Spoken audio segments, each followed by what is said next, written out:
Hello, so today I want to start a beginner series about shaders. It will involve some math, but if you need some more support, let me know and I'll maybe make a part 0 or something. So let's get started.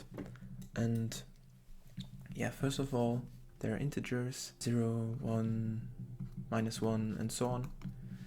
And there are floats. Floats are 0.5, 0.2 or -2.3 or something. Those are the basic types. If you understand those, then the rest is like not that hard. For example, one thing that might be quite frustrating are vectors. So for example, I could write a vector 2. This is just, if you think about it, a combination of two floats or ints, and it's a little bit like a point. So for example, I could have a point with the position 0.3 and 0.2, and normally it's like x, y, z. So you have an x component, yeah, and you have a y component, for example, and maybe you also have a depth. But in some cases, for example, this vec2, vector 2D point, it's without the z component. So I would suggest you to use Blender and engines or projects where you use shaders. But Blender is quite fast and interactive. So let's jump into Blender and delete everything.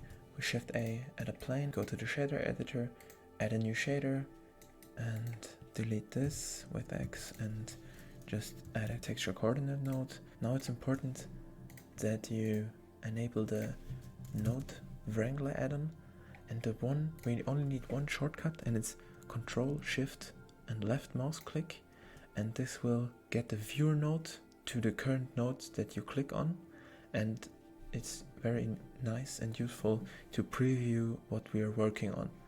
And when you go up here, you can then see what you're looking at. Well, let's try to understand how those shaders, those numbers, those vectors get displayed to us, and therefore we're going to use a separate XYZ node, and you can then see we have a coordinate system here with the X, and same goes for the Y. You can see that here is that 0 is displayed as black and 1 displayed as white, and the same goes for the Y.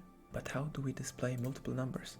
Well, when we get a combine XYZ node, we can see that the X is displayed as red and the Y displayed as green. Back in here, let's think about what we just observed. My tip would be to just try some things out in Blender. It's quite nice. Okay, so what we just saw is a square.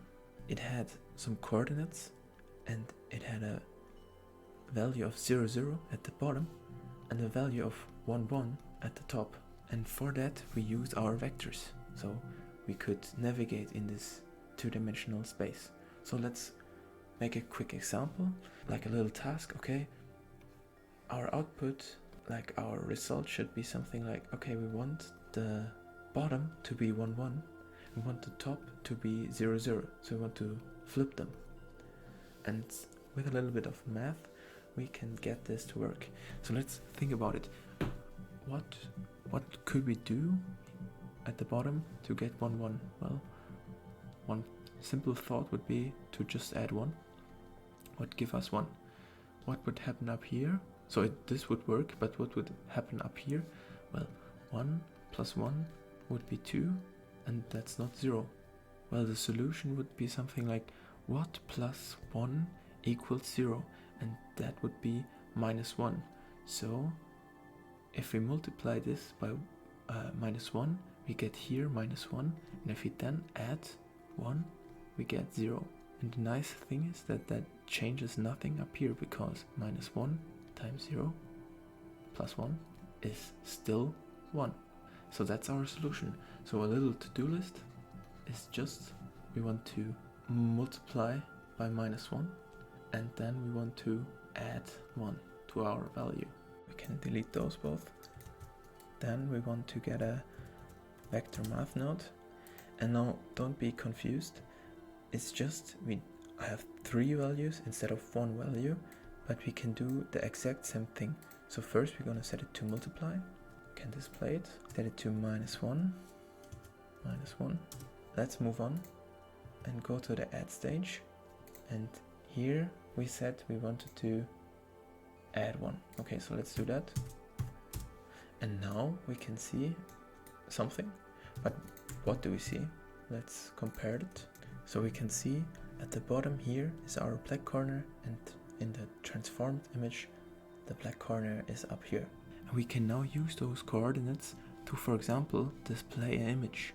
So let's say we have an image. This image contains some data about like how bright certain parts of the image are. The image also has like a bottom and a top part. For example here, yeah, the bottom part would be here, okay, and the top part would be here.